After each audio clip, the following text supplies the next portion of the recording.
चला तर मंडळी, बाहेर जाऊन हेच ऑर्डर करायचं आणि नवऱ्याचा खिसा रिकामा करायचा। त्यापेक्षा तेलामध्ये 3 कांदे उभे लांब पातळ चिरून घालायचे, मोठ्या आचेवर तांबूस होईपर्यंत तळून झाऱ्यावर काढून गार करायचे। थोड्याशा तेलामध्ये आलं लसूण काजू पाकळ्या 2 चिरलेले टोमॅटो मीठ घालून मऊ होईपर्यंत परतायचं आणि गार करायचं। मिक्सर जारमध्ये गार केलेलं साहित्य आणि तळलेला कांदा घालायचं, थोडासा उरवून घ्यायचा। 3 क्यूब पनीरचे घालायचे आणि पाणी न घालता बारीक असं वाटून घ्यायचं। तेल गार असताना त्यामध्ये हळद, धनेपूड, लाल तिखट आणि किचन किंग मसाला घालायचा। तेल हलकं गरम झालं की तमालपत्र आणि वेलची घालायची आणि वाटण घालायचं।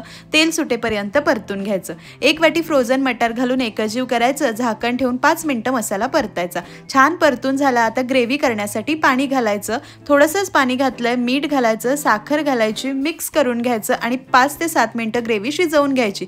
तोपर्यंत 300 ग्रॅम पनीरचे क्यूब करून घेतले। चिरलेलं पनीर, तळलेला कांदा, कोथिंबीर घालून 2 मिनिटं शिजवायचं। गरमागरम मटर पनीर तयार।